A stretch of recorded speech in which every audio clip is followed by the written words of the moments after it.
working in Syria. The committee chairman cited what he calls its long-standing efforts to eliminate chemical weapons. And those are the headlines. I'm Fanula Sweeney. Stay tuned now for On the Road, Indonesia.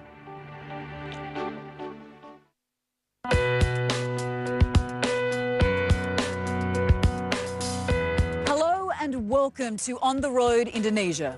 Over the next half hour, we're going to take you on a tour of this incredibly diverse country, showcasing the arts, culture and travel on offer here in Indonesia.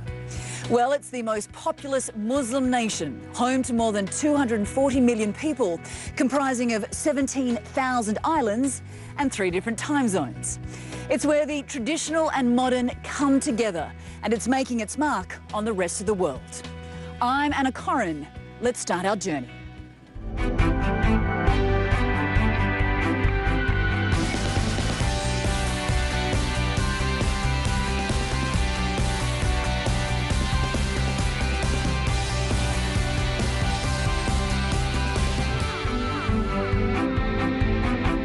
You can't begin to understand a country as sprawling as Indonesia without doing a lot of travel.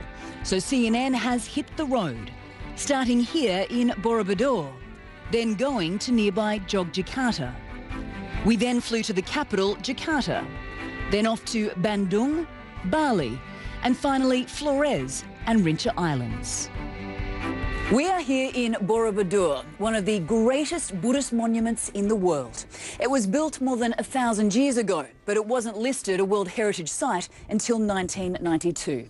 More than 3 million visitors come to this temple each year, and preserving it hasn't been easy. In the middle of central Java, under the scorching sun, is a monument of worship that has stood here for more than a millennium. This is Borobudur, the greatest Buddhist temple in the world and the pride of all Indonesians. Built on a hill back in the 8th and 9th century, Borobudur is made up of Java stone from the nearby volcano Mount Merapi. Divided into 3 tiers, the temple represents the stages of enlightenment. Lining the walls, 1,460 stone-carved panels that tell the story of Buddha. But it's the bell-shaped stupas Borobudur is best known for, the largest one crowning the monument, almost 10 metres in diameter. It's an awesome temple.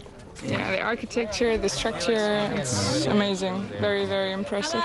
It's the people who built it. I would imagine what they were doing is trying to put a transcendent idea into matter and form that would last. And they've done it, haven't they? But that wasn't always a certainty. When power shifted to other parts of the region, Borobudur was abandoned. For 800 years, the temple was covered by jungle and volcanic ash until an Englishman rediscovered it in 1814. Restoration slowly began until UNESCO got involved, returning Borobudur to its former glory.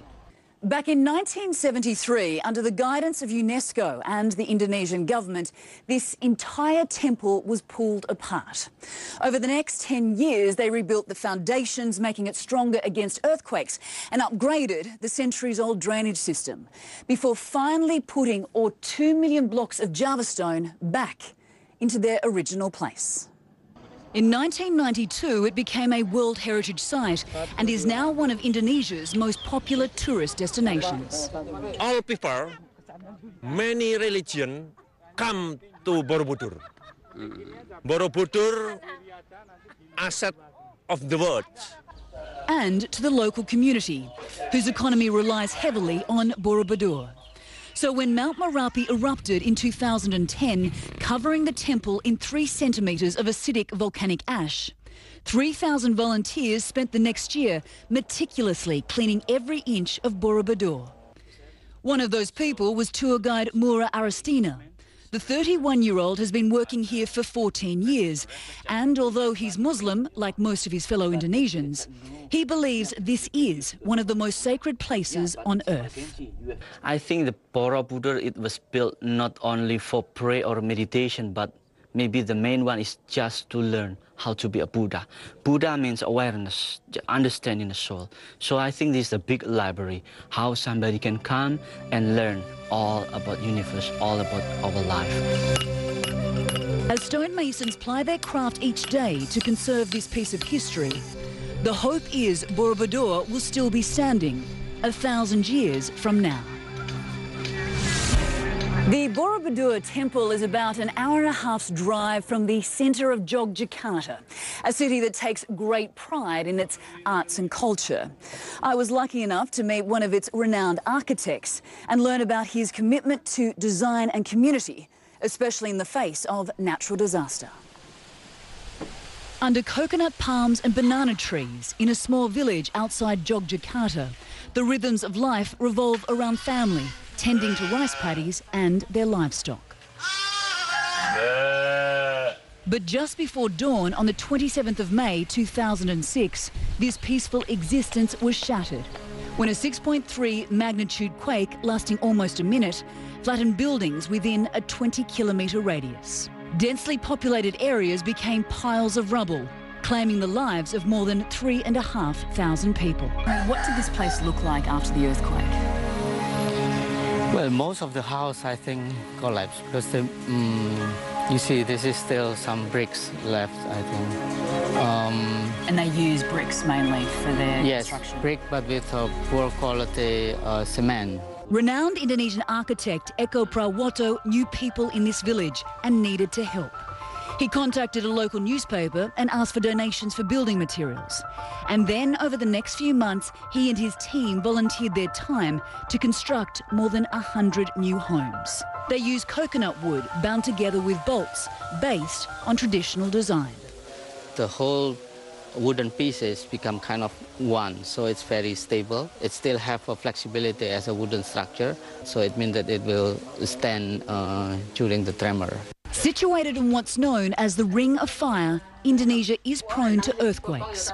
And while 51-year-old Bu Sur Turim has witnessed many, she vividly remembers the day the earth violently shook back in 2006. All I could think of was my grandchildren, she told me. I raced back and found my house in ruins. One of the children was trapped. Thankfully, he survived. While there are at least 5 tremors a year, Bu says she now feels much safer. I'm very fortunate to have my new home. It's solid without much brick. I believe when the next big one hits, it will still be standing. Eko's designs are certainly built to last. An architect for more than 30 years, his homes have graced the pages of books and glossy magazines. But his philosophy isn't about standing out, rather blending into the environment, using tradition to enhance the natural surroundings. Architecture is not an isolated entity. It's not begin and end in itself, but it should be part of the larger context of the environment. Not only environment, but also a social context or cultural context. He's also a strong believer in community, using local materials, local skills, which in turn help the local economy. We have to rediscover the spirit of the community and how is it possible to keep that spirit or to strengthen it in our contemporary situation. When On the Road Indonesia returns, a bird's eye view of this spectacular country from one of the nation's high flyers. The Taliban tried to kill her for going to school. They only made her stronger. Her name is Malala, and she talks to CNN's Christiane Amanpour. You still have huge dreams. They didn't take that away from you. Hear her story, her vision for the future, and why she'll never stop. They only can shoot a body, but they cannot shoot my dreams. The Bravest Girl in the World with Christiane Amanpour. Monday only on CNN.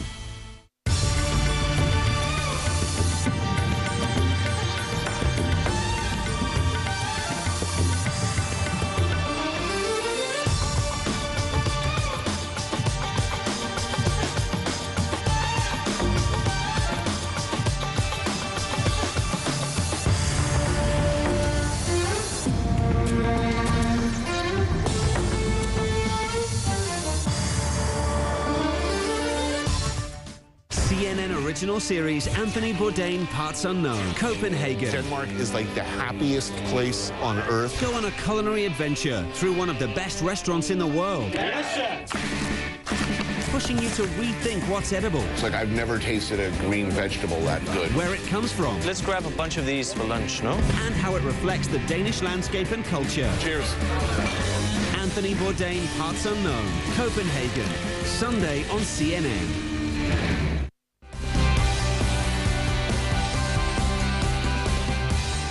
Welcome back to On the Road, Indonesia. I'm Anna Corrin in the country's capital, Jakarta.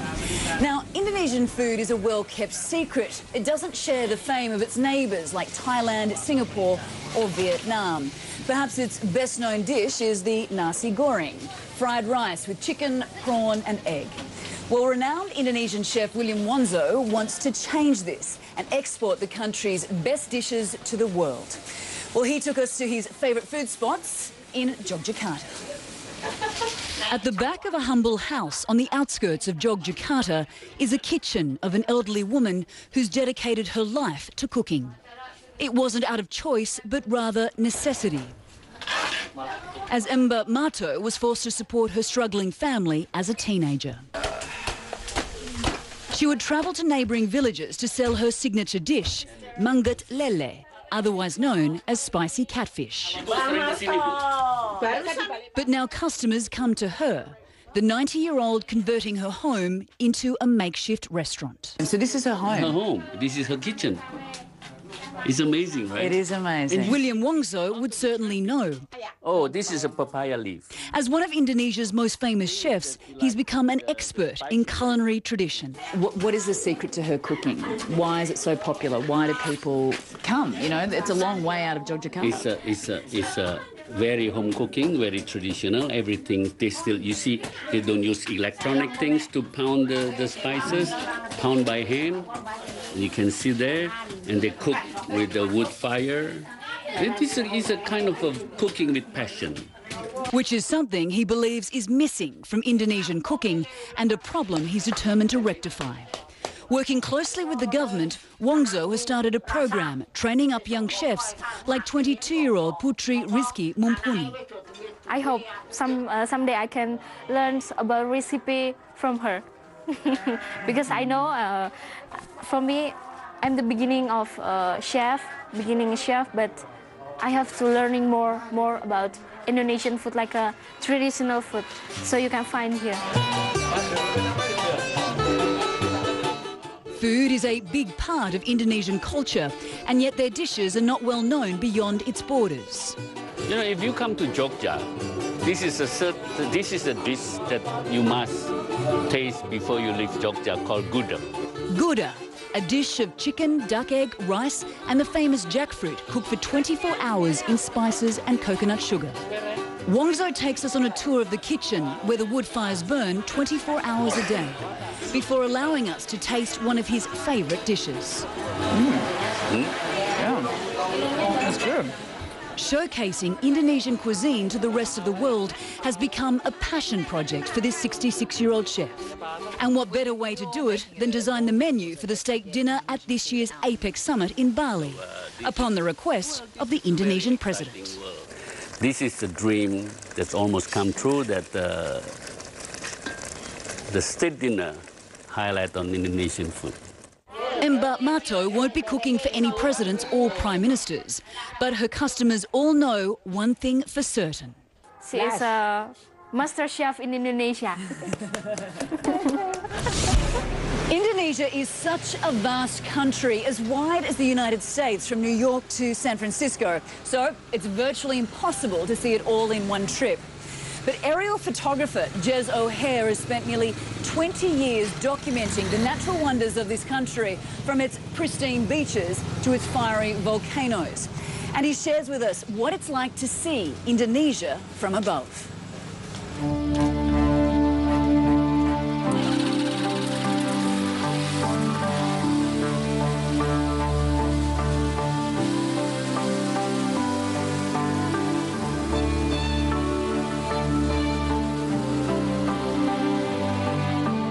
It seems to me that if you don't fly, you can't see the country, because From the ground, if you're stuck on a road or you have to walk in somewhere, most of the land is covered by forest or water. So it seems the only way to see it properly is from the air. So it just seemed natural that I had to learn to fly.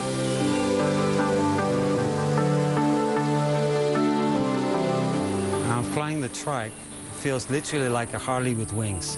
It's like you're sitting on a motorbike and you've got an amazing view that you'd never get on the road. If the weather's good and the view's good, you're always going to have a great time and get good pictures as well.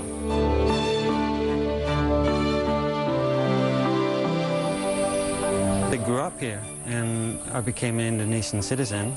So this is my country, and I'm so happy that I could live in such a beautiful country, in such a varied country. Exploring really is what I started to love. The first time I went traveling by myself in Indonesia was in '87, and I went to Papua. After going around there, I realized that Indonesia was just amazing, and I had to do more. Papua is absolutely stunning. It's like the Alaska of Indonesia, say. And it's just still mostly forest covered. The mainland and the mountains is incredible, but then also the islands of Raja Ampat or the other islands around Papua is just really, really stunning. Thousands of islands all in chains. All different karst-shaped islands that are just amazing.